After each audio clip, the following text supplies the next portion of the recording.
watapata nafuu. And that is why it is our collective responsibility. Na ndio mimi nataka niwaulize hapa Njabini tumepatiwa ekari 5.9 already in Njabini. Tumemaliza kuchora ile nyumba tutakuja kujenga hapa. Na hapa tukija kujenga hizo nyumba 500 tutahitaji vijana 1,500 wa kutusaidia kujenga hiyo manyumba. Na hawa vijana 1,500 ni wale wako hapa kati yetu. So the people we are trying to hire in our housing plan are fellow citizens of the Republic of Kenya. Ni watoto wetu, ni jamii zetu, ni Wakenya wenzetu. Vile wewe uko na kazi, tafadhali tusaidiane. Hata hawa watoto wetu ambao wanahangaika hawana kazi, tuwe na mpango hata na wao wapate nafasi ya ajira, wajisimamie, ndio tuwe na taifa ambayo sisi wote tutajivunia. Tunaelewana watu wa Nyandarua? Hiyo ndio mpango mimi nimesema. Na mimi nauliza kwa unyenyekevu, ndugu zangu wa bunge, kuna mapendekezo ya budget tumeifanyia kazi, tunaleta bunge. Na vile ndugu yangu former prime minister amesema ananijua sana, na ni kweli. Nasema ananijua, nitapiga kelele alafu nitatuliza. Na mimi pia namjua sana na nimemsoma sana, ndio nilimshinda akiwa na uhuru. Namjua sana, na kwa sababu mimi namjua sana, najua ataendesha hii mambo yake pia hii yote mpaka na maandamano, lakini mimi najua itaivia wapi. I know that. Si namna hiyo? So sasa sisi kwa sababu tunajuana, si ndio? Wewe unanijua, mimi nakujua. Tumekubaliana sasa wabunge waende waongee. Si namna hiyo? Wapangane huko bunge, acha mimi ningangane na hii kazi. Hii nisukume hii kazi. Na mimi nataka Bwana Prime Minister, umesema kuna maneno ya gharama ya maisha kupanda. Ni kweli, gharama ya maisha iko juu. Lakini sasa, si mimi nikichaguliwa, si gharama ya maisha ilikuwa juu? Unga ilikuwa 230. Saa hii ndio imepata hata nafuu. Nimeenda kutafuta mahindi, nimepanga. Sasa unga ndio hiyo imefika 170, inakuja ikiteremuka. Hawa wakulima wameenda shambani. Unajua makosa mlifanya nyinyi, badala ya kwenda kusaidia mkulima kuzalisha, mlienda kupatia pesa mila. Ule mtu anasiaga pale. Ule mtu ya kusiaga ako na unga yake ya kutoa wapi? Si inatoka shambani. Ndio mimi nimeenda kwa wakulima kupanga hawa. That is how to reduce the cost of living. You don't reduce the cost of living by working with millers on subsidy programs. You subsidize production. You don't subsidize consumption. That is how the country went wrong. Sijui kama tunaelewana.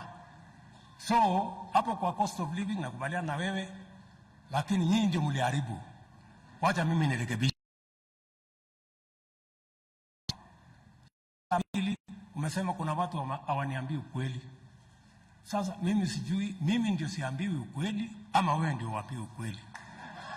Because hiyo unasema nimeongeza sijui ushuru, nimeongeza ushuru. Mimi nataka nikuambie my friend, ukiangalia kwa budget kuna watu wa kuambia ukweli. Nimepunguza sehemu karibu 20 ya mambo ya ushuru. Nimeondoa karibu bilioni 500 ya madeni katika hii budget kupunguza mzigo kwa hao wa Kenya. Kwa sababu unaweza kunishinda. Lakini hapo kwa uchumi, bana, mimi naelewa kabisa. Na wacha tuambiane ukweli. Sisi tumesema tuambiane ukweli. Tunashukuru umesema tuambiane ukweli. Mimi ni mwanafunzi wa karibu sana wa rais wa tatu anaitwa Mwai Kibaki. Yeye wakati alichukua kama rais, ushuru ilikuwa 220 billion. Lakini kwa mpango na akili, wakati alikuwa anaondoka, ushuru alikuwa ameifikisha karibu trilioni 1. Naye rafiki yangu Uhuru akakuja akasukuma, lakini akaongeza madeni mingi, ikafika sasa 2 trillion.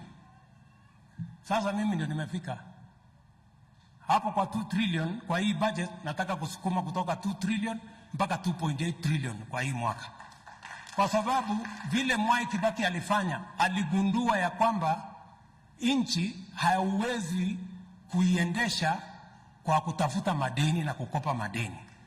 Nchi unaiendesha kwa kupanga vile ushuru itapatikana. That is where we are, and that is the difference. So tafadhali munipatie nafasi kidogo nipange hii kitu, and I know what to do. Vile nakubaliana na nyinyi, watu wa Azimio sio wazimu, lakini watu wa Kenya Kwanza sio wazimu pia. Hakuna mtu wazimu hapa, kila mtu anapanga vile anajua. So ndugu zangu, mimi niko tayari kabisa kukubaliana na bwana former prime minister na watu ya Azimio, tuache fujo, tuache matata, tuungane kwa yale mambo ya Kenya mbele.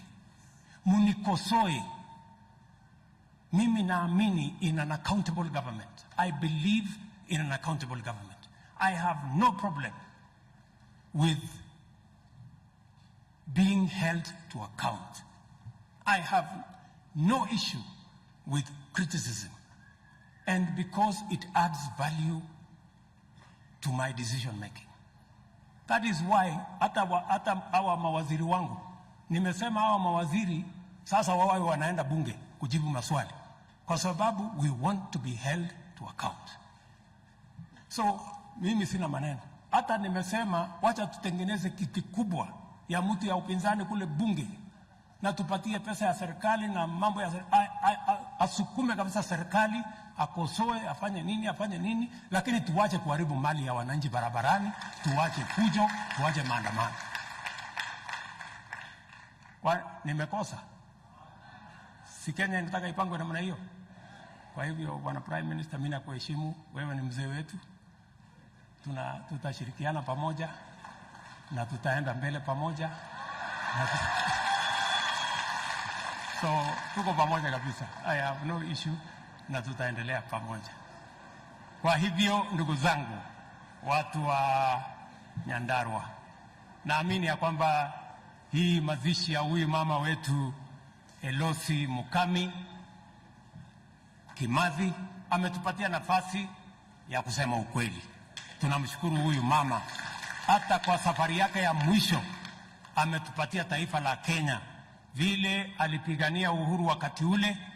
Leo katika safari hii yake ya mwisho pia imekuwa nafasi mzuri ya kuambiana ukweli, ndio Kenya iweze kwenda mbele. Mimi nawashukuru sana, mwadhani ya muradhime. Mungu awabariki sana.